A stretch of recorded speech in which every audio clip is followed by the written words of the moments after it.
Good evening. Welcome one and all to our living room lecture series, and thank you for joining us. Tonight we have a presentation on more than just food, more than just faunal remains, the ethnozoology of the Kumeyaay by Professor Richard Carrico. My name is Adam Neasley, and I am the Public Archaeology Coordinator at the San Diego Archaeological Center. Save the date for our next living room lecture with local archaeologist Dr. John Spinard on October 12th, where he will be presenting on his recent investigations into the ancestral Maya groundstone tool industry in the Mountain Pine Ridge Forest Reserve in Belize. Details and registration can be found on www.sandiegoarchaeology.org. Next Saturday, October 7th, is the SDAC's Kids Pottery Workshop from 10 a.m. to 2 p.m. in our classroom. Kids are free, so come on by. SDAC members, join us October 14th for an open house and reception at the Imperial Valley Desert Museum. Members are invited to go behind the scenes with IVDM staff to learn about their exhibits, curation, and collection spaces encompassing 10 million years of regional and local history. Details on this and other information about the center, our curation efforts, programs, and membership options can be found online at our website, sandiegoarchaeology.org.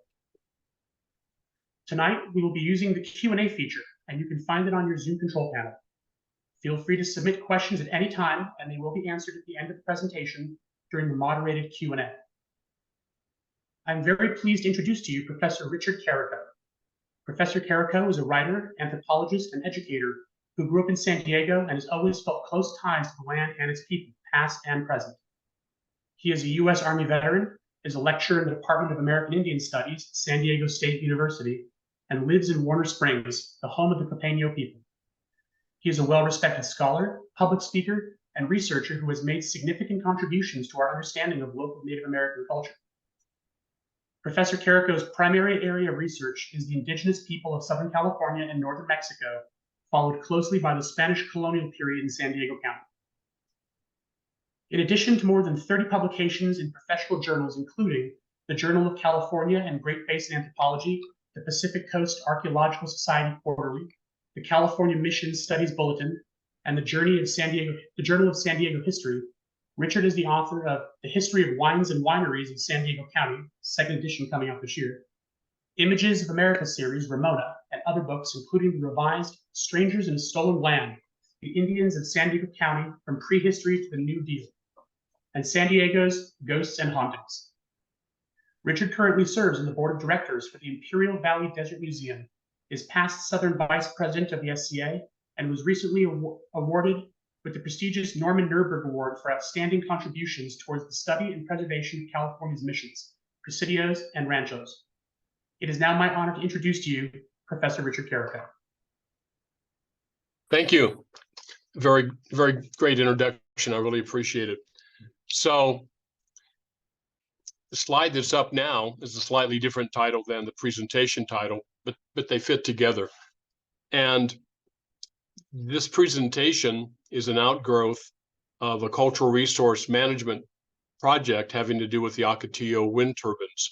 So if you've driven out Highway 8 and you go over the mountains towards El Centro and you get down at Ocotillo, where the museum is, the Desert Museum, you have all those wind turbines. And one of the outgrowths of that project was a lot of archaeology. But at the end of the project, and the archaeology was done and very well done, lots of Native American monitors and input. But at some point, some of the tribes believed that archaeology doesn't tell the story of their culture and of their astronomy and of their life, that flakes and monos and matates and T-zone brownware are all important, and they are certainly part of their culture, but you don't mitigate the impacts to their culture and to their past and present by digging it and by studying the artifacts, at least not solely that.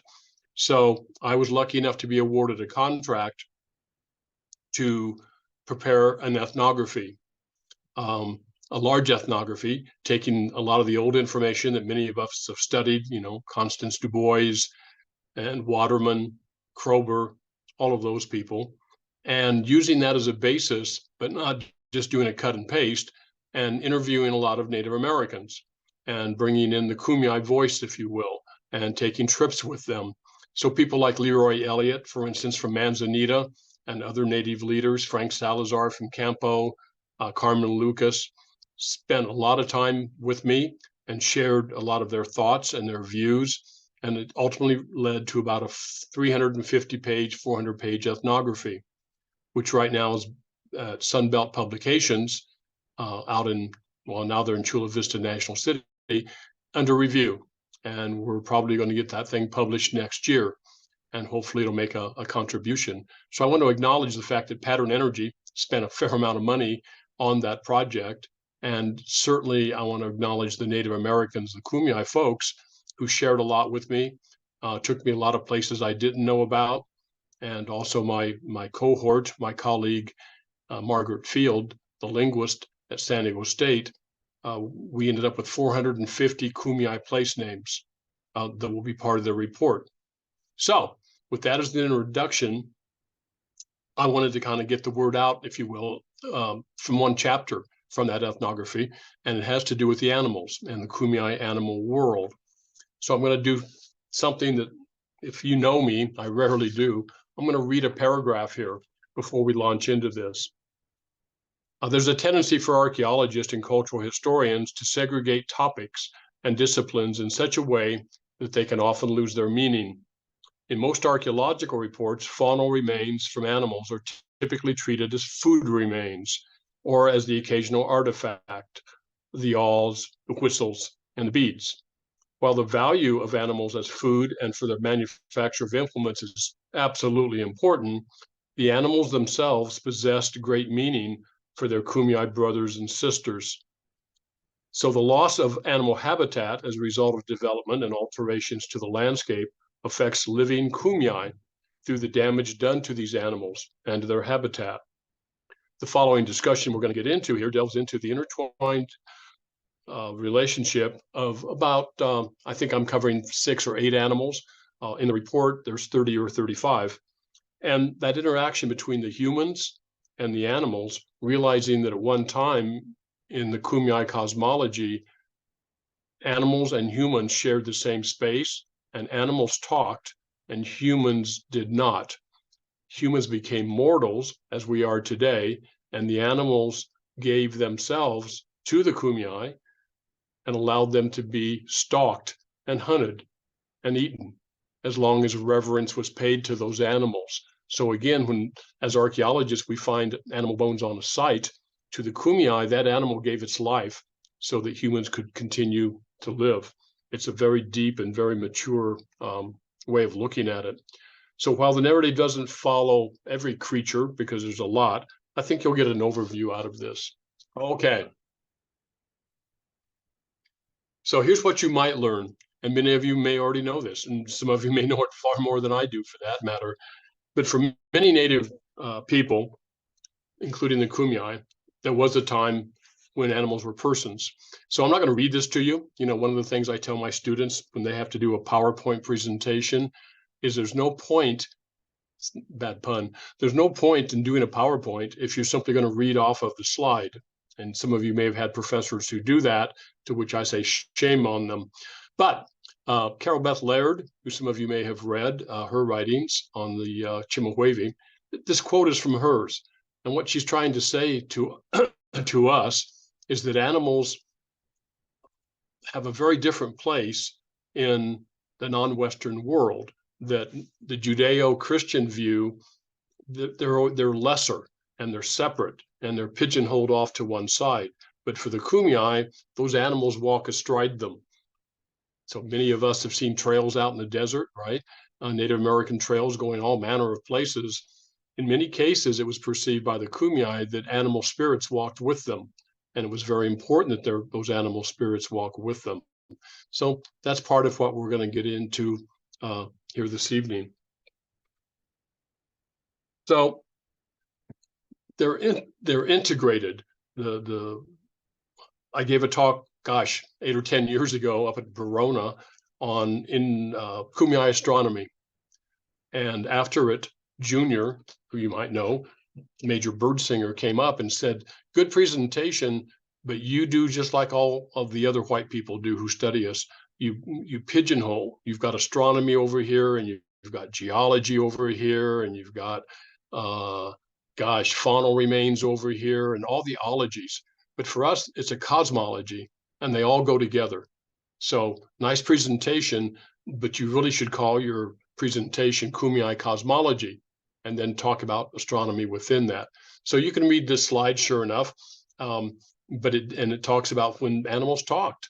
As we're going to get into, the bird singers, if you go to a powwow or a gathering of the Kumeyaay, you're likely to see, or the Kuya, you're likely to see and hear bird singers. The stories behind those bird songs is that they were taught to the Kumeyaay at a point in the distant past by birds, because birds sing, and those birds gave those songs to individuals and to families, and they've carried that on. And so people like Rao Chrisman and Junior and other people, Steve Benegas, they're just the vessel for that song. The songs don't belong to them. They belong to the tribe and to the animals. And so next time you hear the bird songs, and if you know some of the words in them, a lot of them are travel songs, because the birds are out there traveling, the snakes are out there traveling. So it's more than just a repetitive song. There's a whole cosmology, if you will, that's wrapped into it. So the last sentence here talks about when the earth was young, these things were going on, and there's much to learn from that. So some of you may have seen this. It comes as a surprise to some folks that the Kumeyaay did sand paintings or ground drawings, and they were very elaborate. They were done at different times for different ceremonies. In some cases, it had to do with the boys' puberty rites, and in other cases, it had to do with a death ceremony, a karuk. So on this particular chart here, this is both the sky and the land at the same time. So tonight, I think tonight or tomorrow night is a giant full moon, very prominent out in the sky. But when there's not a full moon, go out and look at the Milky Way. So if you're a city dweller, you think the Milky Way is a candy bar, but in fact, it's up there in the sky. Up here in Warner Springs, the night sky is amazing. So the Milky Way is seen as a linear force dividing the cosmos, dividing the universe, if you will. So I point this out because sometimes we get so caught up, especially people studying rock art and designs, we tend to try to impose our our objects as we see things. Certainly to us, the Milky Way doesn't look anything like this. And so if you see it, you might not want to call it that. But if we look at a bigger picture here, what's going on are snakes, female snake, male snake. And these snakes, again, getting away from the Judeo-Christian view, they're not bad. And so one of the problems that the Franciscan priests, frankly, had when they came into San Diego County and started talking about the creation story according to Christianity, and then they talked about this evil snake, that didn't make a lot of sense. And when the Franciscans said, well, back in one time, the snake talked. Of course, snakes don't talk. And the Kumeyaay Kuisai said, no, snakes always talk. They have things to say. They're on the ground. They see a different thing than we do up here. You need to listen to those snakes. So the snakes are very prominent in this ground drawing. And then we have other things that we're going to talk about here in a minute. This is the Pleiades, the 6 sisters. Some people have 7 sisters. So in the winter, just as winter is starting, you can go up and you can see the Pleiades. And then behind the Pleiades is what we call Orion. So it's a belt and a sword. For the Kumeyaay, this is a bighorn sheep. And the bighorn sheep is actually chasing the beautiful girls across the sky. We're going to talk about this. This is Emu, Amu or Emu, bighorn sheep. Clearly a spider, maybe clearly a spider. Lots of spider stories going on. So on this ground drawing, there's so much going on. There's the sky, there's constellations, there's myths, stories that go along with it. There's the snakes that represent male and female, earth and the sky. So animals are just embedded. They're unavoidable in the Kumeyaay cosmos. So I'm old enough to say this, I think, that it's been an interesting process watching over the years how Americans occasionally get really enamored with Native Americans. Think back to the 60s and the 70s, the so-called hippies, and people dressed up like Native Americans. They started wearing fringe outfits. They wore their headbands. The guys started wearing their hair long and, braiding it and doing stuff with it. And people turned to Native Americans, as they should have in some cases, for wisdom, realizing that maybe the Western civilization way of looking at philosophy and at creation had some serious faults to it. So people started studying the Native American way. Sadly, between the New Agers and the people looking into crystals and all that, they kind of appropriated some of that and frankly misused it. But one of the things I noticed, and this was also true of Native Americans in some cases, who were kind of coming of age and wanted to get rid of their Anglo name. So you would have white people, for lack of a better word, you would have non-Indians who would take on a Native American name, sometimes after doing peyote, sometimes after doing datura, sometimes just because they meditated and they wanted a fetish, they wanted a name. Almost no one that I ever encountered, including Native Americans, took on the name of what we might consider a lesser animal. It was always red hawk, black eagle, the big proud animals, white bear, gray wolf, these romantic animals. And that fits very well with what American non-Native Americans were trying to do, which was find something to hang on to, something to find some meaning. But I want to stress to you that in the Kumeyaay cosmology, these ants were as important as any bear, any wolf, any golden eagle, because they helped create the world. So at one time, the world was covered pretty much all by water, except for a little bit of soil here and there. And the Creator brothers were trying to make the earth, trying to make it not water. And the ants played a major role because they went below into the earth and kept bringing soil up, as is happening here, and built essentially what we call the earth. So if you were going to go out and seek a really important name for yourself, you might want to call yourself Black Ant or Red Ant, because they were crucial. It's also going to be ants who tell the humans that you can't live forever in this pastime. You can't live forever. You need to die. I know the creators made you without death, but you need to die. And so then a whole cosmology develops out of that. The ants telling them you have to have ceremonies. There could be cremations. There needs to be a year mourning. You have to have a Karuk ceremony. So animals impart on the humans, the mortals, a code. So it's not from a god, right? It's not from a Christian god or a Judaic god or a Muslim, Allah. It's from animals, because animals know the truth. Animals preceded us in many cases. So I think, we should give some due to where it goes in terms of the creation story for many, many Native American people. And for the Kumeyaay, ants were crucial, absolutely crucial.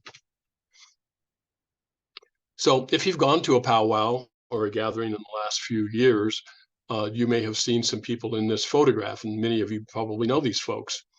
So Ashatuk means bird singers, and Asha, or certain derivations of Asha, means bird. So why are they bird singers? Well, again, because they learn the songs from the birds, and many of these songs, if you listen to them and know a little bit of Kumeyaay, they're travel songs, and they're about birds flying over the landscape and what they see.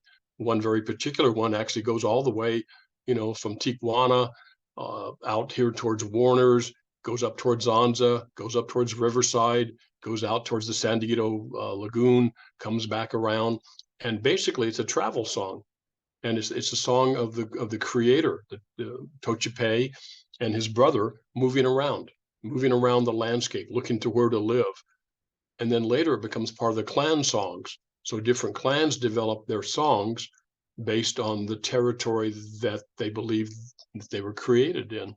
So the gentleman in the middle here, Ron Chrisman, at one time bird songs were pretty well gone.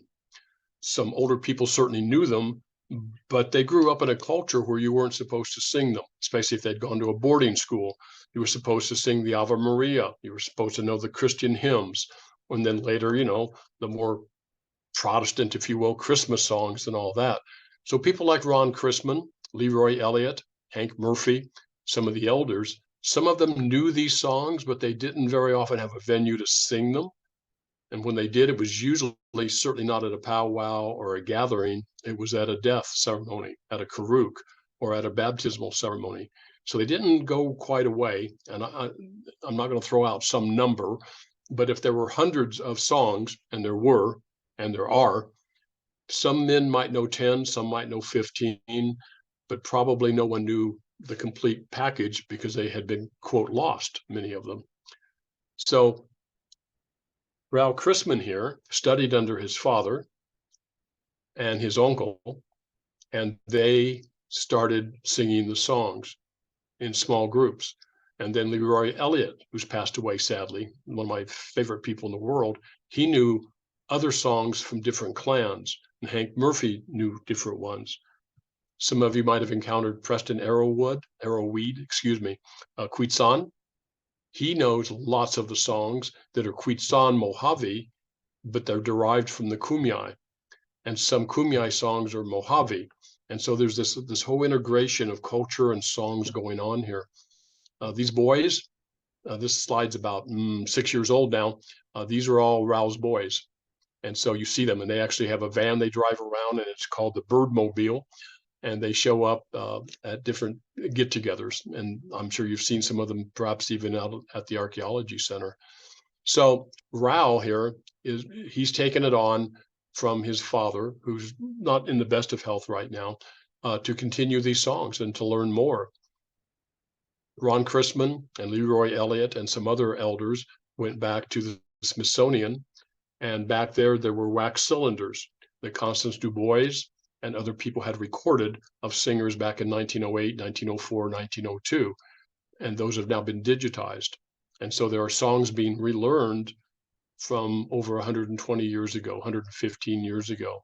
And it's bringing a lot of pride to the Kumeyaay people, because they thought many of these songs were lost, especially as elders like Leroy Elliott passed far, far too early. But no, they're not. These gourds are really important. If you go and you hear the movement of them and the song, and at the end, the those are not grunts. Those are not grunts at the end of that song. It's actually, I won't say a code, but there's meaning behind those, and it's a cadence that goes with it, and that was also taught to them by the birds.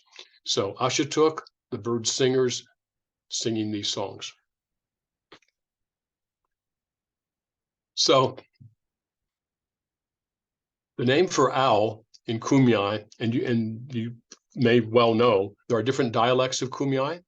So there's the Ipai Tipai. Ipai is roughly would have been the people north of the San Diego River, all the way up to Agua Hedionda, Carlsbad area. And Tipai are the people south of the San Diego River, all the way down to Santo Tomas in Baja California. From the coast, east. There's some disagreement amongst some tribal groups about how far east, but certainly out to the Algodones Dunes. And then you maybe have a shared area between the Queetson, and the Tipai. So what's a dialect? Well, most of you probably know this. Any of you know people from Boston, or perhaps you're from Boston, or maybe you've talked to Brian Mooney after he's had a couple glasses of wine, or some other Irishman. They'll say, let's get the car, go down the harbor, get a beer, and have a party. That's a dialect. If you know people from certain parts of Texas who tend to say y'all, that's a dialect. We have dialects here in California. We kind of ignore them, accents and dialects. We tend to speak too fast, and we clip things. I don't know how many of you actually put a T in often, but very few people in California do. It's often. We drop the T out, right? So I point this out because this fine feathered friend here can be called a oo, and it's from the sound he makes, that the owl makes, oo. There's a glottal stop after the first U. That's not an accent, it's a glottal stop. The EPI and the TPI differ on how pronounced that glottal stop is. So you might have heard some of them say auka, auka for hello, and others will say hauka and make it more of an HOW. It's the difference of the glottal stop. They're also known as sarash, sarash. It's another name for owl. So what I want to stress about the owl that I certainly had wrong, having hung out in the desert with some Mojave people who believe that when an owl comes and sits next to you at night, it's not a good sign. It's an omen. It's a bad omen. For the Kumeyaay, it's not necessarily a bad omen. The owl is a messenger, but he can bring good messages and he can bring bad messages. He can bring neutral messages. So it's not, as a Mojave told me, that death is imminent somewhere. Leroy Elliott pointed out to me that for birds, for coyotes, for snakes, but animals that are messengers, it's not their presence that is part of the message. It is how they're acting. So if a bird, an owl, an eagle, a coyote is acting strange around you, around the village, around your house, right? Then that's probably got a problem with it. He's agitated and he's trying to get your attention. Frank Salazar's grandmother, Tori Birch, told me that she used to see the coyotes dance and sing. She just passed away. I think she was 90. She passed away a few years ago. But she said when she was a child, the coyotes would come out and sing. And if you sang with them, then they would copy your voice a little bit and they wouldn't just sound like coyotes. And you would copy them and sound more like a coyote than a human. And you could dance with them. You could dance with the coyotes. But if the coyote was acting strange, then you needed to beware because something not very positive was afoot. So this one bird is so important because it's nocturnal by and large, right? Nocturnal. So it sees things at night when we're asleep. It sees animals at night. It's very sensitive, according to some Kumeyaay elders, to earthquakes, to sensing when an earthquake might happen. And they fly at night with other animals and other insects. And so they have a different world. You know how this works. If you go to a movie theater to watch a horror film or a mystery film or whatever, it works at a movie theater better than at home because it's dark. It's really, really dark there. Whereas in another situation at home with your lights on and noise going on, it's not as frightening or scary. So the fact that the owl is out there at night seeing all these things that pre-electricity, pre-lights, we didn't see is super important. Super important. So if you find an owl bone, or for that matter, you're out hiking and you see owl scat, then I want you to realize there was a messenger out there somewhere at one point. And then this is the one, of course, that many people grab their name. They want it to be an eagle or a hawk flying around. So this is a Ishpa, and he is always observing. One of his roles that the Creator gave him was to watch us and watch over us and try to keep us on the straight and narrow. And part of that, it's not so much a moral code in the Christian sense as much as it is before you kill an animal, you need to pray for it. Before you go out on a hunt, there's a whole series of songs that should be sung before you go out. You probably know there's a whole eagle dance that has to do with actually catching an eaglet and raising that bird. And then as part of a ceremony, the bird dies. And it's been misunderstood by some anthropologists and lay public that somehow it's like Jesus dying for your sins, that the eagle died because you gave him all the bad that you've been doing. Now he's died. That's not the case at all. He dies actually out of respect for the humans and because it's his time to die. There's a whole thing that goes on with that. So this Ishpa is a place name that you see all over San Diego County in traditional Kumeyaay place names because there's Eagle Mountain, there's Eagle Creek, there's Eagle Split Rock. So you'll see some derivation of Ishpa all over the place. Both eagles and hawk feathers are very, very important. Eagle feathers are not to be worn by everybody.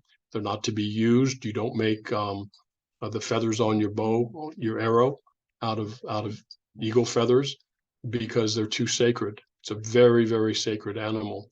And if you've seen them or watched them out in the wild, you can see why they would have a lot of reverence and a lot of sacred value that goes with them. So one of the things that does happen in all cultures is animals and stories get painted, they get carved. So this is actually down in Baja California, and it's pretty generally believed that this is a bird. This is a bird, and this is a petroglyph, not a pictograph, right? This is a petroglyph. So one interpretation of this, and this is a very important site, it's called San Fernando de Velicata, that this is a bird with its wings. Some people think it's a thunderbird. It's perhaps a male bird, if this is in fact a phallic symbol. But if we move off here to the side, this seems to be a person's head and a torso and legs. Arm coming out of here, holding the bird. And as part of eagle ceremonies, the bird would be held by certain leaders at certain times and actually held up. This is probably a headdress, up here. So this may be a carving showing an eagle ceremony. It could be the capturing of the eagle, the eaglet, from its cave, from its nest, being brought back to earth. It's a possibility.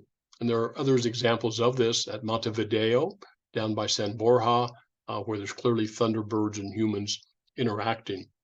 So again, as part of the cosmology, there's this constant interaction going on between the birds and the animals and the humans that are not separated like we do, put animals in a zoo or whatever, right? So birds can appear in rock art, if in fact this is a bird. When I showed this slide to a class one day, they asked about the cross, and did this mean it was Christian? No. Well, it could, but crosses appear in rock art way, way before Christianity came to what we call the New World, because there are constellations called the cross, right? The Northern Cross, Southern Cross. It's also in some cases the four cardinal directions. You probably know that the Kumeyaay are one of the few groups in America, and one of two or three in California, that colors go with north, south, east, west. The cardinal directions each have a color. And in the case of red and white, or excuse me, blue and white, it has to do with death. It has to do with white, meaning the rising sun, and blue probably having to do with the Sea of Cortez or the sky, the big sky, and the blueness of it. So it's not unusual then that we should see crosses or things representing that with birds, with sacred animals. So while it could be Christian, it's probably doubtful. So if you like to hike, I would highly recommend coming up near my house, parking at the fire station off of 79 at Warner Springs, and hiking in for about 3 miles. And you'll come up on the other side of this rock. And from the other side, it looks like a pile of rocks. But when you get around to this side of it, then it looks like eagle. And that's the name of it. It's W-I-I, is a phonetic version of rocks in Kumeyaay. So this is rock eagle, and it's pretty impressive. It has not been carved. This is all just from the wind and from the elements blowing it out, and it sits out on this beautiful plateau out there. And it was noted years ago by anthropologists like John P. Harrington. And when I hike out there occasionally and I see people sitting on top of its head, I really wish I had a weapon with me, and I yell at them and tell them to get off. But that's what we do. We go out and climb on rocks, and I'm just afraid they're going to break the beak off or something. But I want to stress this about this. If this were a typical feature of the land in Western civilized culture, we would have a story about this eagle that turned into a rock. That's how we do things. For the Kumeyaay, this eagle has always been a rock. So it didn't do something wrong and get turned into a rock. It's not a guardian, that was an eagle and became a rock. It is a rock eagle. It was made this way. So there's not a story of some transmogrification from a living bird to a rock. It's of course, it's always been a rock. It just happens to be an eagle rock. So it's a great hike. And you can see it if you get Jerry Shadd's book about hiking and read it. He tells you how to get there. And it's a beautiful area, especially if you get out there at sunrise and the sun's coming over it. It's really, really impressive. So we Ishpa, Eagle Rock. So many of you have been out in the field, either doing archaeology or hiking around or doing whatever it is you do out in the field. And generally, rattlesnakes are not perceived to be our friends. You probably know that they are actually a little more frightened of you than you are of them. But if you startle them, or if you're near a nest, then they can certainly be problematic for you, right? So rattlesnake it looks like the same spelling for rock, W-I-I, but there's an A in front of it. And this is the generic name for snakes, by the way. They sense things and events that we do not, because they're on the ground. They're on the ground. And sometimes they're under the ground. And so they sense tremors. They sense, it is said in some songs, droughts, because they know when the ground's drying up. It's said that they sometimes have an omen that they can tell you about if you listen, and it has to do with the direction they move and all kinds of things related to that. So they're not just a rattlesnake, which could be eaten and were.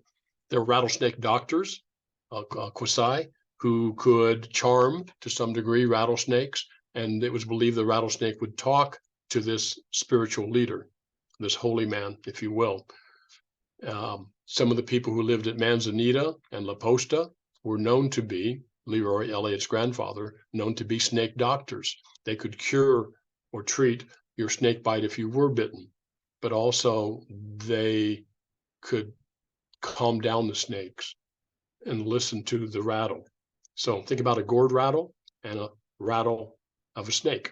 There's some relationships going on there. If you know astronomy, up in our skies, we have a creature called Draco, the dragon, which is kind of weird, right? Because dragons didn't actually exist except in Game of Thrones and in lots of mythologies. But in the sky, we see Draco. The Kumeyaay see rattlesnake, see a rattlesnake, not a Draco. So instead of the outline of a dragon, it's a rattlesnake in the sky.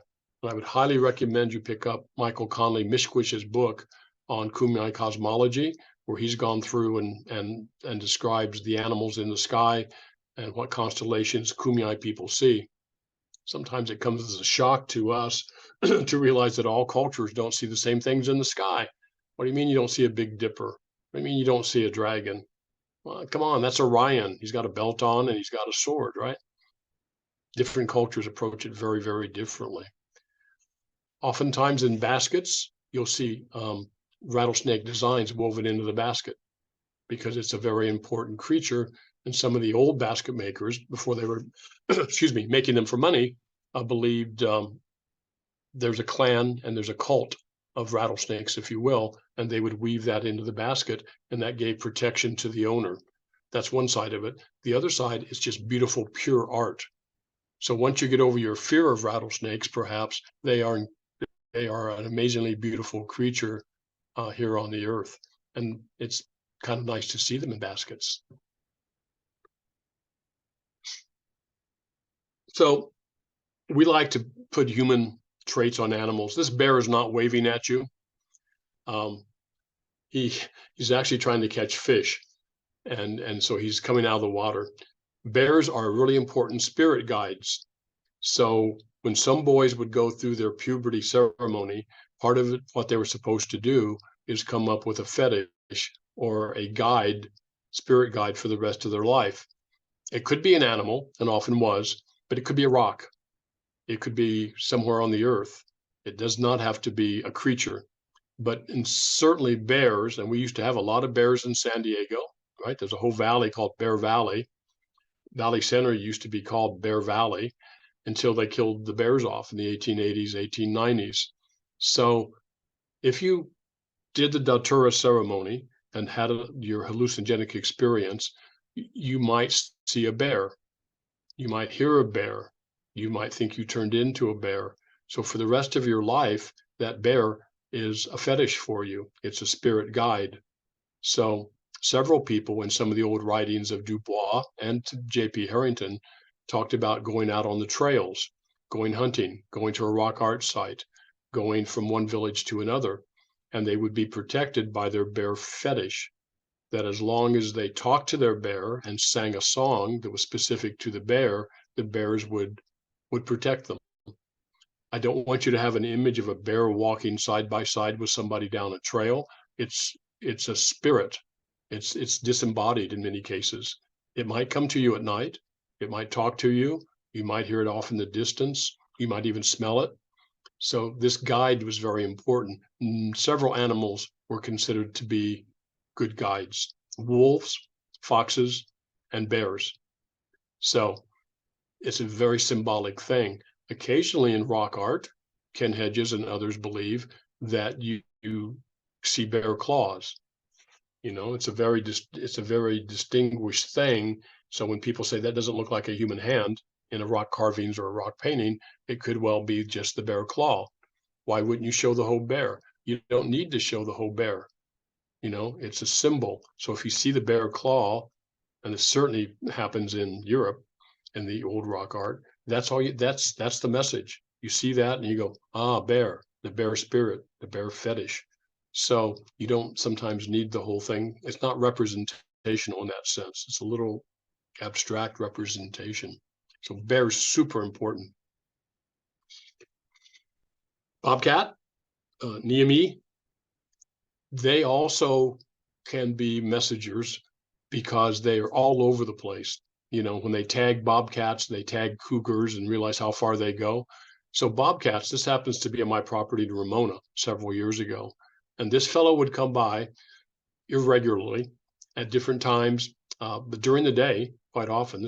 I took this photo during the daytime, and they will give you some warnings of other animals in the neighborhood that maybe you don't want out there. They could, according to some people, warn you about, again, earthquakes or radical changes in the weather. So some people think right now that starting about 50, 60 years ago, a lot of the animals that seem to be doing crazy things more than they used to, like bobcats and wildcats and other animals, it's because of environmental change, and they're sensing it, and they're upset by it. So it might not be a direct warning. You know, if the bobcat's very skittish or acting strange, it's not a direct warning to you as much as it should be a secondary warning that the earth is not right and the animal's sensing it. And maybe you need to do something about it one way or the other. So this is bobcat, Neami. And then there's mountain lions.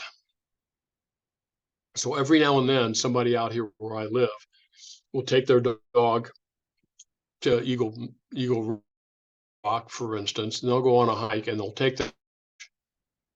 And pretty much that's the end of that dog if it gets back up in the canyons, because we do have a fair number of mountain lions out here. If any of you know the Dietlers who live up, near Pasadena area, up against the mountains there, their backyard is constantly being invaded by mountain lions and bobcats. So one of the things about the bobcats, is some of the clans, which are also called shamuls, are named after bobcats: northern bobcat and southern bobcat. Excuse me, mountain lion, northern and southern mountain lions. And they're associated with colors. So east is typically white in the color scheme of the Kumeyaay, because that's where the sun rises. Black is typically west, where the sun goes down. Red is north, and that's because mountain lion woman who came down and set up the first clan was red. She was a reddish bobcat. And then blue is to the south, and that's where your spirit goes when you pass away, which is different than some cultures. The Chumash, it's to the west, but the Kumeyaay are a little bit different. So this this mountain lion has all kinds of things, cultural things embedded in it. It represents clans. It represents, a pretty fierce animal out there in the wild. It's not typically a messenger. That's not its role. but it's always patrolling and it's always out there looking. And you might see them during the daytime occasionally, but again, they're nocturnal. They're actually known to hang out with owls sometimes. And if you've ever heard mountain lions at night, especially if they have cubs and they're trying to get their cubs to come to them, it's a pretty eerie sound. And that sound is actually emulated in some of the songs, not the bird songs necessarily, but some of the other songs. So pretty regal animal here, pretty regal animal. So let me back up. They have pretty distinctive ears and facial structure and the length of them. This is a rock art site up in near Anza, California, about 35 miles up the road here on the way to Temecula. And some people thought that this was a Spaniard riding on a horse, and therefore it was a contact period pictograph, right? This is probably not a horse. This is probably a mountain lion with his very distinctive face and its ears and his big paws. These things. And it was said that certain Kumeyaay, certain spiritual leaders, could in fact ride mountain lions. And it's not so much that they're riding them in the sense a cowboy or cowgirl rides a horse, as much as it is the mountain lion allows him to get a ride. Were they riding? They're going to another plane of existence together. And that's part of what mountain lions do. They take you somewhere else, but you have to either ride them or go with them. And then that's probably also what's going on over here with the smaller one. It could be perspective. It could be a younger person. It's really hard to say.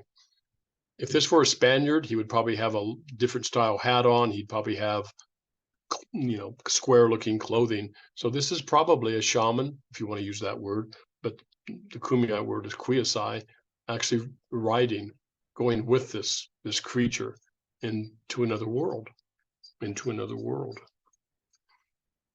Wolves, which we used to have, their lesson to us is how to be part of a pact. And if you read Mike Conley's cosmology book, he is this wolf, which Kuluk is up in the sky. And it's a reminder to us to not try to do things by yourself all the time. That's hard for some Americans to do because we're such an individualistic culture and we're kind of insular that way.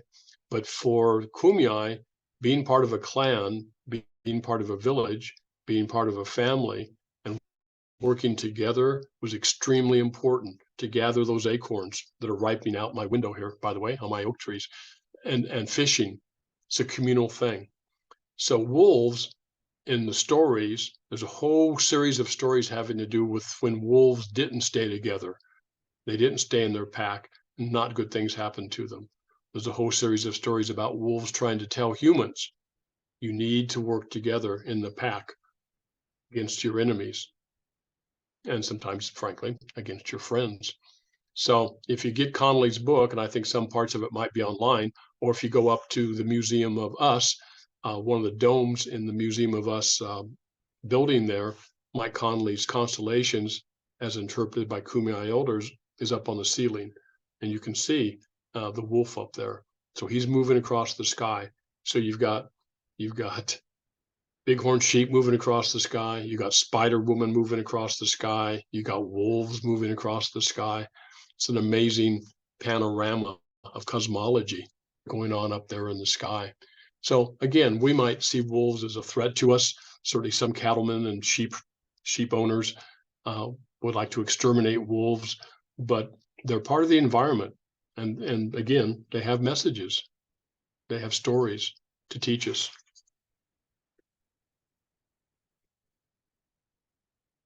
So I don't know if you have ever eaten abalone, or if you would if you had a chance, but when I was growing up, living out on Ocean Beach, we would go off of Sunset Cliffs with a tire iron, which you may not be familiar with, but it's like a pry bar, and dive and go down the rocks and pry abalone off of the rocks.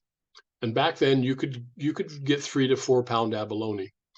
You probably, if you've done an archaeological site near the coast, you might find a fair amount of abalone shell. Typically, it's used to make jewelry out of and other things. Today, if you go to a powwow or a gathering, it'll be inverted. This is the outside. It'll be inverted, and you'll see sage, white sage, Salvia apiana, being burnt in the abalone shell. But on some old La Jolla sites, La Jolla sites, there were 4 to 5 pound abalones, and they're pretty good to eat. You got to pound the heck out of them and make a steak out of them. But that's not the story I want to tell you. That's the food source part. Put on your non-food source, non-archaeological hat. It was believed, and John P. Harrington documented this amongst others, that abalones, if you put them up to your ear, so you pry them off of a rock, they're still alive, and you put it up to your ear and you talk, maybe you've got an issue going on, maybe you've got a family problem, maybe you're sick, the abalone will give you guidance because it's a sacred spirit. It lives under the water most of the time, except when the tide comes in and out, obviously, but it has knowledge, it has wisdom. And so Harrington recorded 2 or 3 different Native Americans back in 1925, telling them that they had messages from the abalone. So again, you know, we kind of think of shellfish as sort of further down the chain of life, unless we're eating them. And, you know, who would think that an abalone might have a message for you? So this is not the same as holding a conch shell up to your ear and, quote, hearing the ocean, but it's kind of the same general story. This is obviously a univalve. So even abalone can give you answers, even abalone. And apparently the ones at Sunset Cliffs and the ones closer to La Jolla were the best for giving you messages. They knew. And the older the abalone, the better, because they're elders and they have more knowledge that way. Many of you have probably been down to La Rumorosa, the rock art sites down there. And if you haven't, you should go. So La Rumorosa de Vallecitos is about 42 miles east of Tecate. So you go through Tecate and you get on the toll road and you go down to La Rumorosa. By the time you get there, you're at about 5,000 feet. You're just about a mile high. Those pines that you see in the background here are endemic to this area. They're La Rumorosa pines. They're just, they're very similar to Torrey pines in the sense of being endemic. So you should go down here. It's the first archaeological national park in all of Baja California. Has an amazing concentration of rock art and of Native American sites, in this case, Tipai, and maybe a little bit of Pai Pai. There's a small museum there now. I used to take my classes down here just about every semester. And then you can go after the tour, you can self-guide your tour, or they'll give you a guide. And then you can go into La Rumorosa and go to a little favorite restaurant of mine called El Cheapo. It doesn't mean inexpensive. It's a nickname for the old owner. But this rock is really interesting, and there's others down there. They've been shaped by the wind and by the water, because this used to be under the ocean at one time, right? And this is the same deal. So this is, you know, if you can't see a turtle in this rock, I can't help you. So it's Roca de Tortuga in Spanish, but it is a turtle. And just like in our culture, turtles have all kinds of stories associated with them. One of them is very similar to the tortoise and the hare. This has to do with a rabbit and a turtle. But again, when I was down there 40 years ago, 45 years ago, and giving a tour to some of my students, there were some Pai Pai ladies down there collecting pine nuts. And they came up, and in my broken Spanish, we talked about the rock a little bit. And I was trying to ask them, was this rock a turtle? Was it alive? Did it, you know, have a life, vive, and then become a roca? And no, this has always been a turtle rock. That's how it was made. That's how the creator does these things. This was not a living turtle. And they laughed at me, and they pointed out how mas grande it was, you know, how very, very big it was, muy grande. And clearly this could not have been a turtle that was turned into a rock. It's too big. It's always been a big rock turtle. So sometimes you got to put your humble hat on and listen to your elders, especially when you're studying somebody else's culture, right? So there's also a quail down here that if you can't see a quail in that rock, then you've probably never seen a quail. And there's a couple of other formations. INA, the Institución Nacional de Historia y Antropología is trying to study some of the rock art down there and see how it can be preserved, and some of it might be restored. They've got a grant through the Getty and through the Mexico City INA, so we'll see lots of things. If you've ever done a tour down here, I applaud you. If you haven't, maybe the Archaeological Center could set one up. It's pretty much a day trip, going down and hanging out and coming back. Well worth your time. Well worth your time. So sometimes there are serpents, snakes, coyotes out there, and we don't see them, but we see the results of them. So you geologists in the audience would know this as a quartz seam amongst the granite and the granodiorite boulders, right? So this would be a quartz seam, and you could explain to me better than I could explain it, how this quartz got trapped between these rocks as they were forming. Probably at one time it was flattish, got tilted over or lifted that way, whichever. And perfectly good geological story. I get it. Quartz seam, blah, blah, blah. For the Kumeyaay, this is where Coyote came across on his way. This is out near Borrego Springs. Coyote was on his way to La Jolla. You probably know this. La Jolla is not Spanish. It's a Kumeyaay word based on Mat Lahoy, meaning land with holes in it, land with caves in it. That's what La Jolla actually means. It is not a Spanish word. I keep trying to get this La Jolla Chamber of Commerce to change their brochure and stop calling themselves the Jewel of San Diego, because they want Jolla to be jewel. If it were, it would not be spelled Jolla. But Coyote wanted to go see Spider Woman. She was living in La Jolla at the time, and he was out in the desert. So he decided he was going to go see her. I don't want you to think of like some Marvel comic book or movie Spider Woman. This person looks like a regular woman, but she is of the spider cult or the spider clan. So she's Spider Woman, but I don't want you to think about a half spider, half Kumeyaay woman. So he happens to go on his way out there, and he goes near Plaster City, and there's all that gypsum and diatomaceous earth out there, and he drags his tail through it, and it gets all white. And then he goes over these rocks to try to get to La Jolla, and in doing so leaves his white tail mark on the rocks. You see them all over the place because coyotes coming and going all the time. Personally, I like that story a lot better than the geological story about a quartz vein, but I can live with both of it. So again, that's the story I was told by some Kumeyaay elders, some men, Leroy Elliott amongst others, that's how these things get in the rocks out there. It's how this seam gets in the rock. It's Coyote dragging his tail. And then I went out with a couple elderly Kumeyaay women from Verona, and I told them the story about it. And they'd already heard most of the story, but they started laughing. And they said, no, he wasn't dragging his tail. He was on the way to see Spider Woman. And he was sexually driven. And this is from dragging his penis across the rock, not the powder. So different stories from different folks. But the point of it is, there's animals out there now and in the past marking the land, doing all kinds of things. So be it his tail or be it his penis, it's not just a geological experience if you look into it in a little deeper way. You probably know that around San Diego County, there are big rocks that have footprints in them of different creatures. There's other rocks that creatures sat on, left an indentation in. So again, geological explanations have their place. They're important. They do explain the scientific view of life, but sometimes we need to put a different hat on, if you will, or listen to a different song and maybe get something a little different out of it. This is Orion. It's not up right now. You got the 3 stars here, his belt, and then you got his sword coming down here. That's how we see it. And he's up there, and there's a bear nearby because he's trying to hunt this bear, and Orion's out there doing all kinds of things. And there's a bow and arrow involved.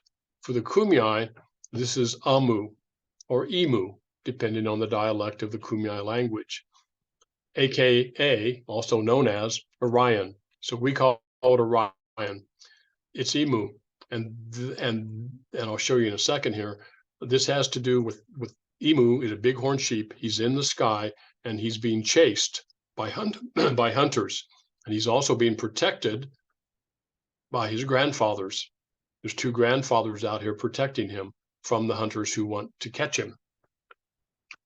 This is a sketch made in the 1870s amongst the Mojave.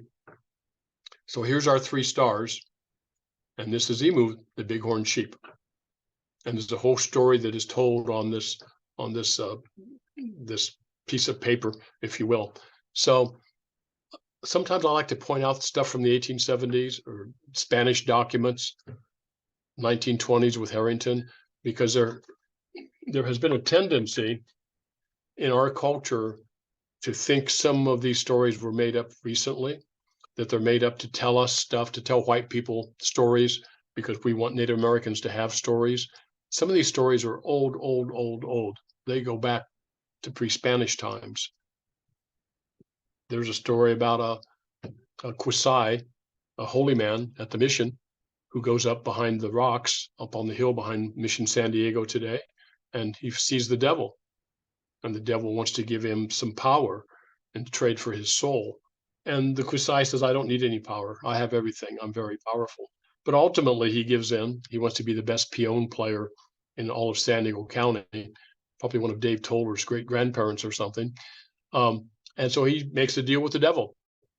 And then when he comes back sometime later, the devil wants his soul. And the story ends up by the Kumeyaay tells him, well, you can't have my soul because I don't believe in you, because you're a Christian devil, and the Kumeyays don't have devils. And then he vanished. He poofed. The devil went away because the Kumeyaay don't have a devil. They have some spirits out there that do not good things, but not a devil. So I mention this because sometimes people want Kumeyaay stories and songs to have Christian elements to them, devils. So if you hear a Kumeyaay story or song about a devil and it's actually being believed in by the people, then that's probably what we call a syncretic story. They've taken some Christian motifs and they blended it into a story. So for this guy, the fact he's being hunted is not necessarily bad because they hunted bighorn sheep, but the fact he's being protected by his grandparents out here is the other important part of the story. He can't be had. And by the way, Emu here is chasing the 6 beautiful girls across the sky. He's in love with them. And one of the reasons he was put in the sky was because they were put in the sky and he was in love and he kept making noise and running around being crazy. So the creator put him in the sky so he could always be with the 6 beautiful girls who go across the sky. So here's the moon as we see it. Like tonight, it's beautiful out there. It's amazing. And Western civilized people, being the narcissists that we are, we see a man in the moon. And I don't know if it's supposed to be a woman and a man or just a man, but we see a face of a man in the moon and the stories written about it and all that stuff, right? Well, that's because we want to see images of ourselves in the world, in the outer world. For the Kumeyaay, it's a rabbit. It is not a moon. It's also a rabbit, not a man. It's also a rabbit for many Asian cultures. So, you got your ears, got your little nose, got your little fluffy cottontail hair, and you got his body. So this is not Bugs Bunny. It's more like the Energizer Bunny. It's a conejo, right? So it is a rabbit in the moon, not a man in the moon. So even looking at astronomical things, or looking at something like the moon that we all get to see, it's got an animal involved in it. There is a story that was told to Harrington. I don't see it anywhere else hardly, that the reason the moon starts going smaller and smaller and ends up being a crescent is because coyote is in the sky. And in fact, there is a coyote in the sky, and coyote keeps eating pieces off of it because he's eating the rabbit, keeps eating pieces, and finally you end up with a little sliver. But there's a story that goes with it that because coyote was being greedy and ate the whole thing, then he starts throwing up. He has reverse peristalsis, he starts throwing up, and the moon gets full again because he throws the moon back out. And the message is you should not be greedy. You should not eat all of an animal. You need to share it, first of all, with your elders, and then with other people. So again, the astronomy, the cosmology, the animals, the moral of the story, don't be greedy. They all fit together. So next time you're on an archaeological dig and you find some rabbit bone, that night go out and look at the rabbit in the moon and think a little deeper than simply a rabbit bone. So what's the takeaway from this presentation? Because my little clock here says I've been on for a little bit more than an hour. This is, when it's not condensed, it's a 3-hour lecture, but luckily for you, it has been condensed. And we want to do some question and answer. So what's the takeaway? Be an anthropologist in your studies. So some of you know I sort of have this, speaking of fetish, I sort of have this gripe about my fellow archaeologists, and that is, especially in America, and sometimes especially in California, we aren't anthropologists. I don't want to shake your boat here, but archaeology is a subdiscipline of anthropology, and you're supposed to be an anthropologist first, and you're supposed to be studying people, cultures, and archaeology is the handmaiden, as Paul Wiesel used to say, is the handmaiden of anthropology. It's a technique. I'm not even sure archaeology is a science. It uses scientific techniques, but it's actually a tool. It's a toolbox for anthropology.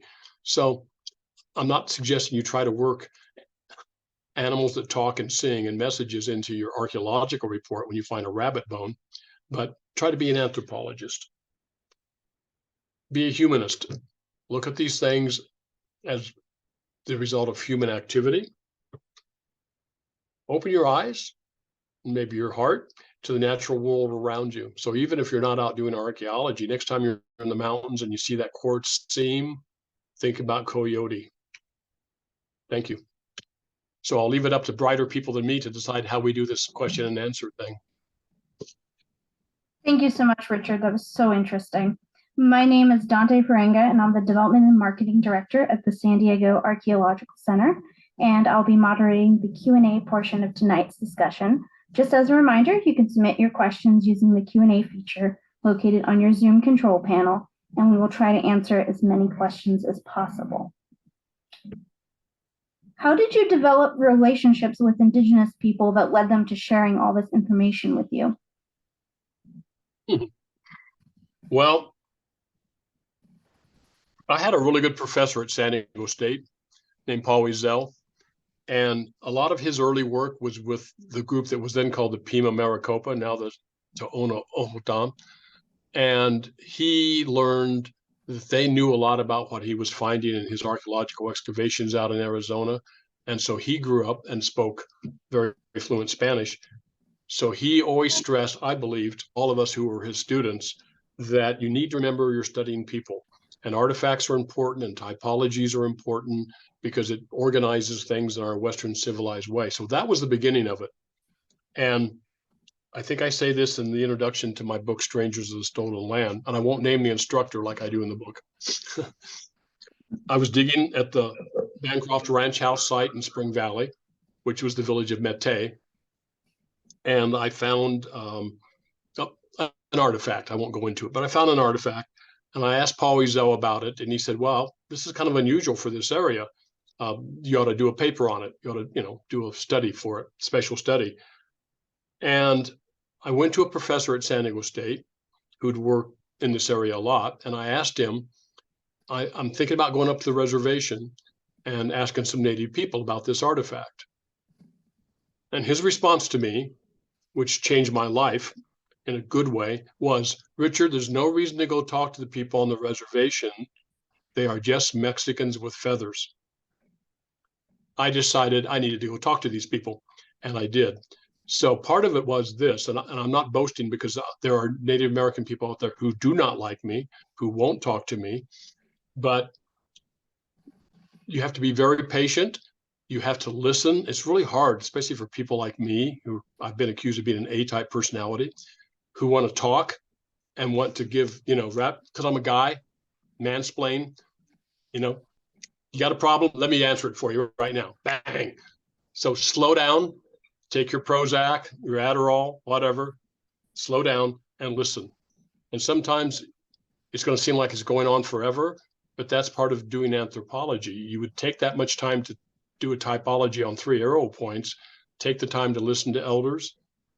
Always take food and or cigarettes with you, because taking a gift to somebody in a culture that you're studying will go a long way. And listen a lot, and don't presume, even if you know the answer or you think you know the answer, don't mansplain, or whatever the female equivalent of that, Karen-splain. Don't tell them what you think about this unless they ask you, because they don't care. And be persistent. So literally that was in 1976. And I would say I did not get as comfortable as I am now talking to people on both sides of the border until probably actually about 15 years ago.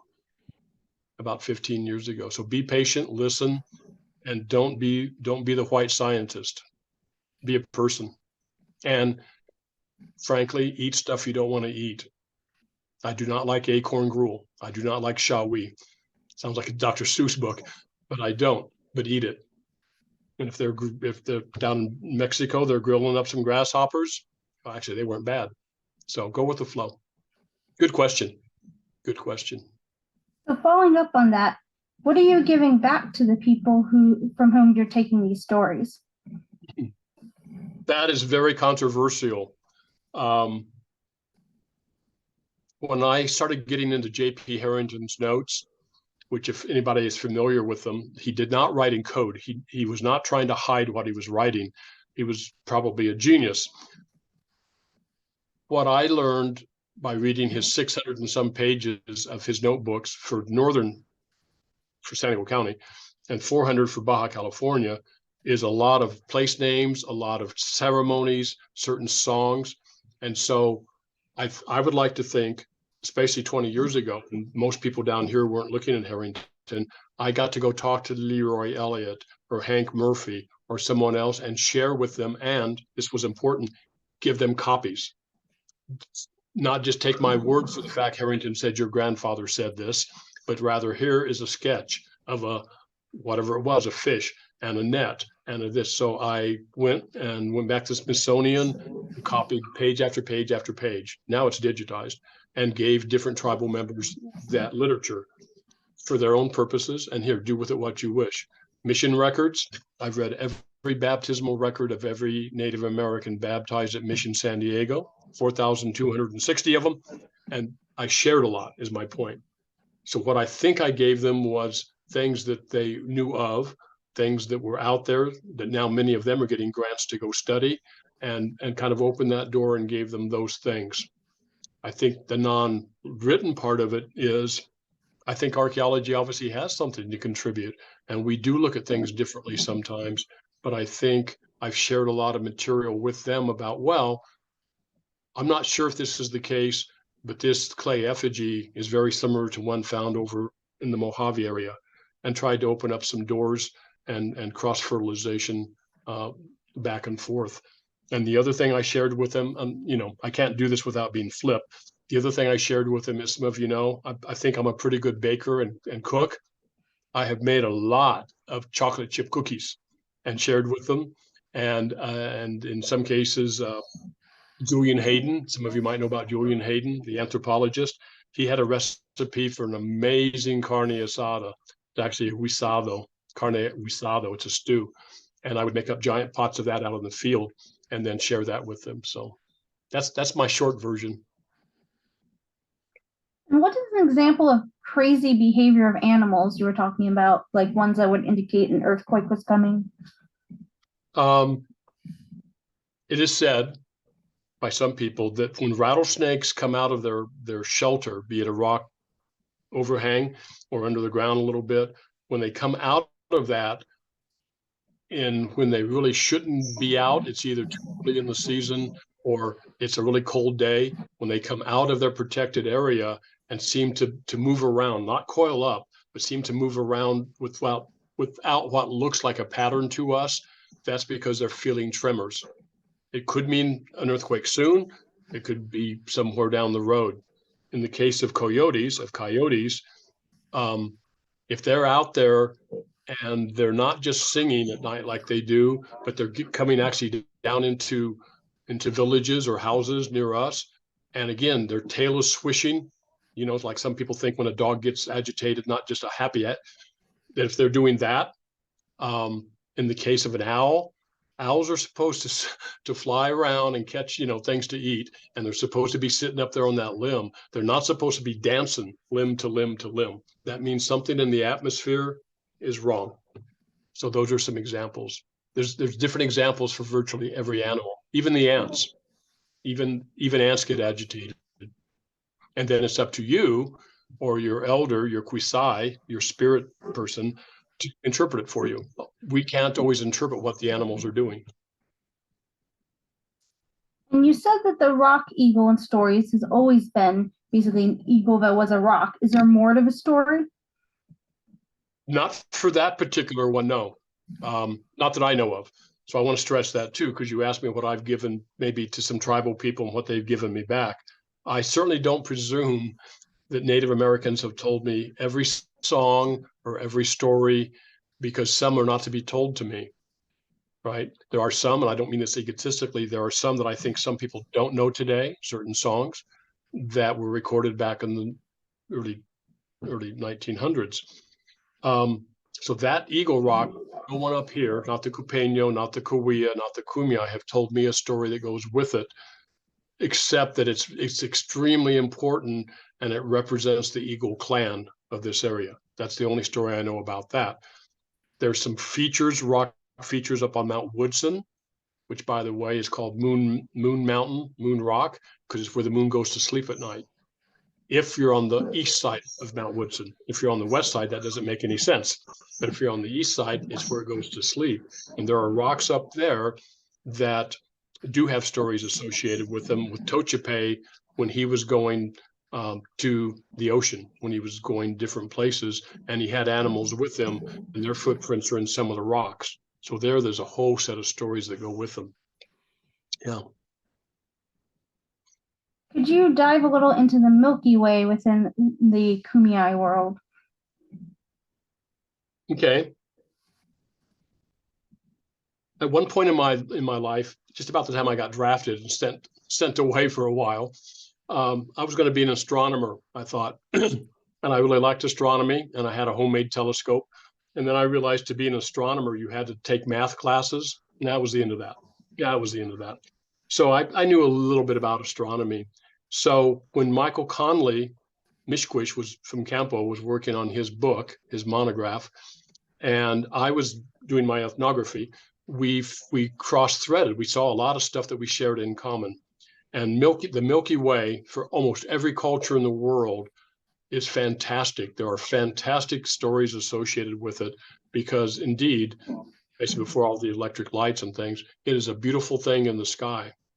When I brought my granddaughters up here after I moved up here 8 years ago, when I took them out, they thought it was clouds. They thought the Milky Way were clouds. And I said, no, that's actually the Milky Way. You live in the city, you don't see it that way. So for the Kumeyaay and some other cultures, the Milky Way represents, every little dot in the Milky Way is a deceased person's spirit.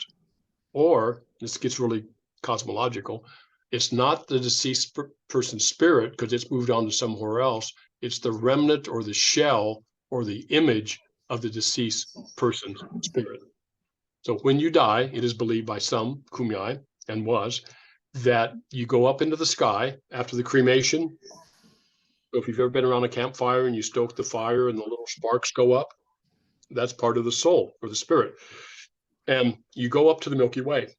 And then from there, you go to the 4 cardinal directions, ending up last going south, which is blue. So the Milky Way is in the middle, and it's like the guidepost. It keeps everything in balance with the female snake on one side, the male snake on the other, the planets over here. Those circles, by the way, represent mountains, the 4 or 5 sacred mountains of the Kumeyaay. So the Milky Way appears in all kinds of stories. And Du Bois had a really interesting story. And she said, when you do that circle, that sand painting or that drawing on the ground, and you sing the songs, that if you don't do them correctly, if you don't sing them like you were taught, like your ancestors taught you, if you don't do the sand painting correctly, if you don't put the red in the right place, Hachkur, which is the Milky Way, will break your back. You'll start having back problems because it is the backbone of the universe, and you're not respecting the universe and all the ceremonies. So Hachker will inflict you with a broken back.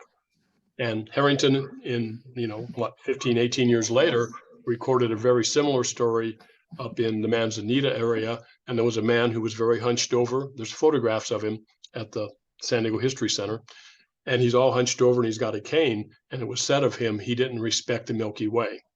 He added new things to the song, and you're not allowed to do that. Get Mike Conley's book. And actually, on that note, someone asked, what books about Kumeyaay culture would you most recommend? Besides mine? Kidding. Hold on.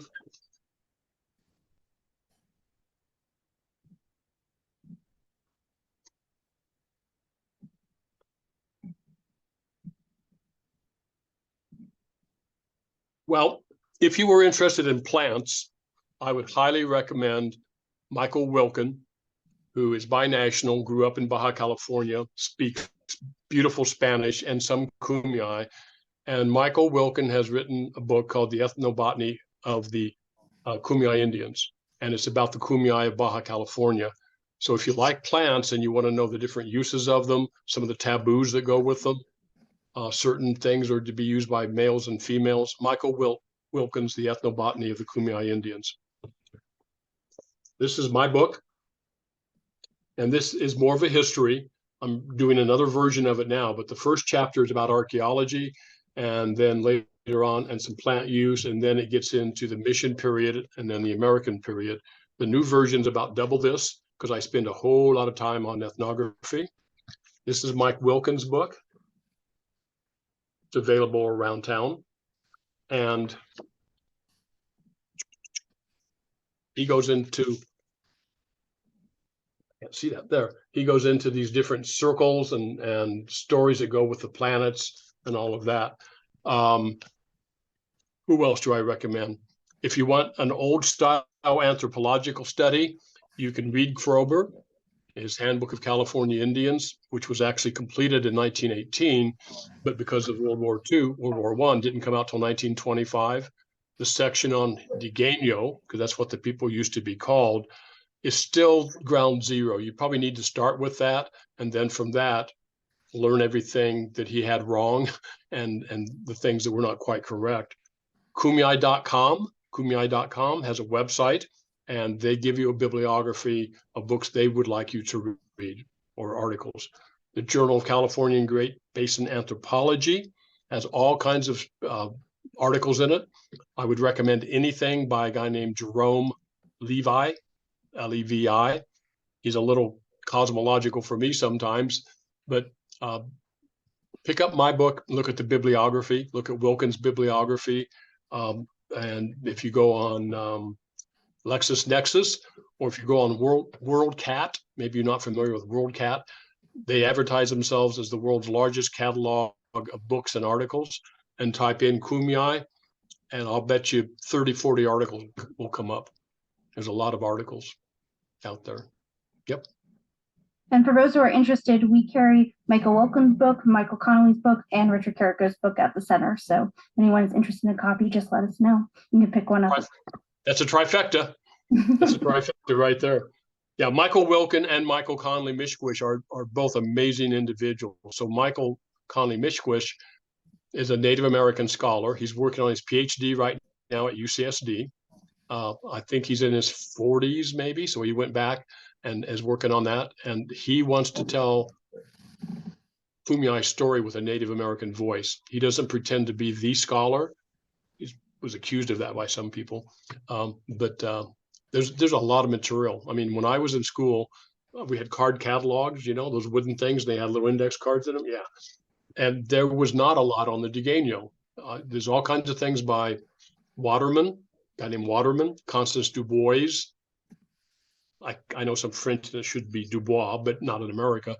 So if you go to Constance Du Bois, I can't hardly do that. Waterman, Kroeber, those older studies will come up, and they should be read. there's a tendency amongst some young people to think if something was written before the internet, you don't need to read it. It doesn't have any value. There's some really good old stuff out there. Yeah.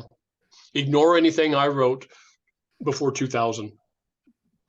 It might be somewhat right, but I've learned a lot since then.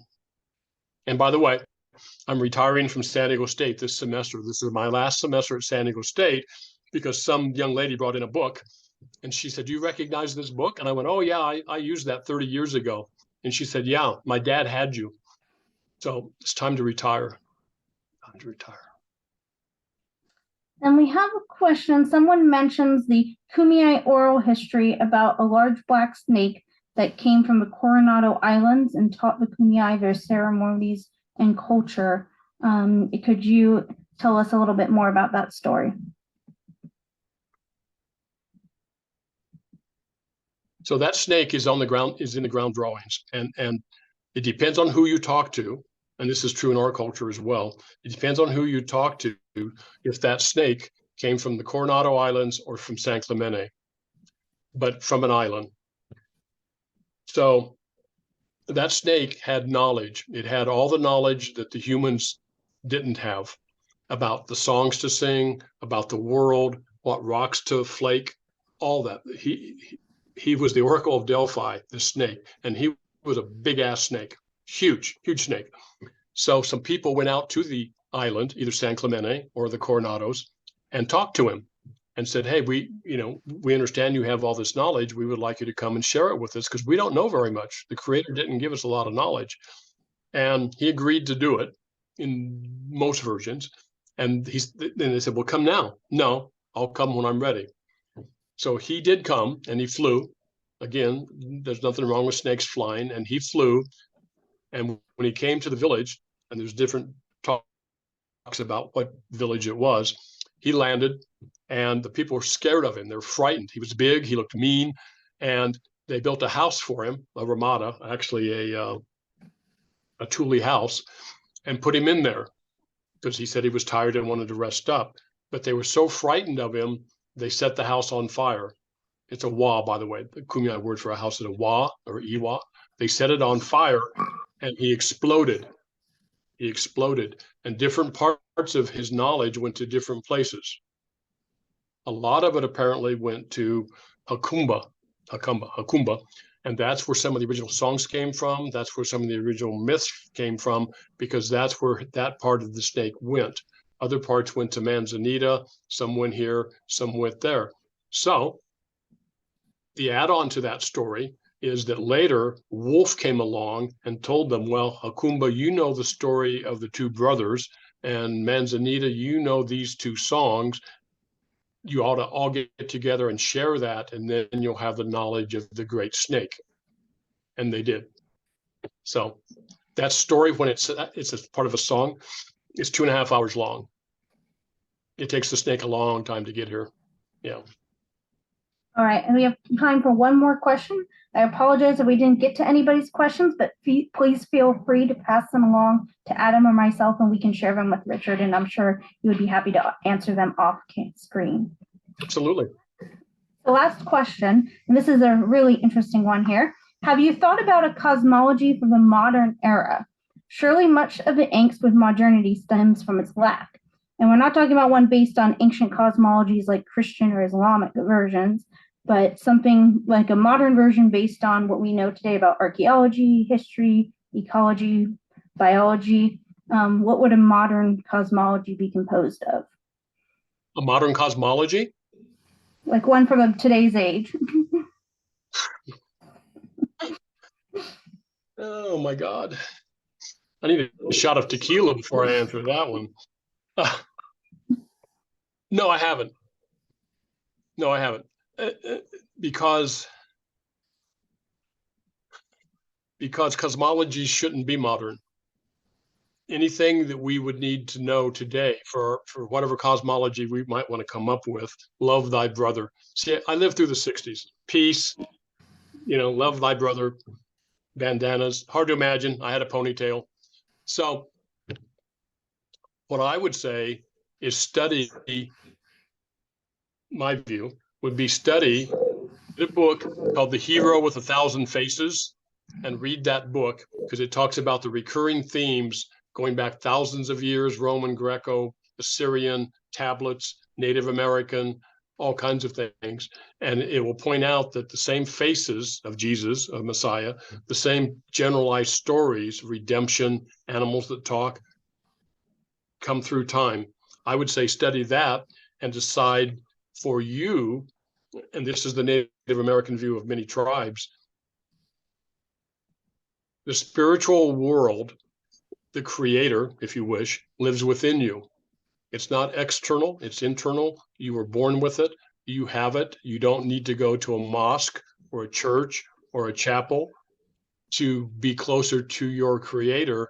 The creator is as close to you as you can possibly imagine. So maybe that would be my cosmology. Let's start looking a little inward and think about who we are as humans, our place on the earth. Obviously, I just gave you a lecture about how important the animals are. Understand the animals, not in a Greenpeace tree hugger kind of a way, but as vibrant citizens of this world that we're in, and then build on that and build your cosmology and look up at the sky and see emu up there. See emu. So the next time you see a bighorn sheep out in the desert, he's also up in the sky. Go to a get together and you'll hear Ralph Crispin. You'll hear this. You'll hear it. Emu, emu, emu, emu, emu, emu. And then they'll talk about emu's travels.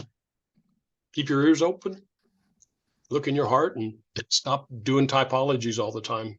That's what I would do. All right, well, thank you so much. And thank you to everyone for attending tonight's living room lecture. Our next lecture on Dr. John Spinard's recent investigations into the ancestral Maya groundstone tool industry in Mountain Pine Ridge Forest Reserve, Belize, will take place on October 12th. For more information on this and our other upcoming events, please visit our website at sandiegoarchaeology.org. Thank you and have a good night.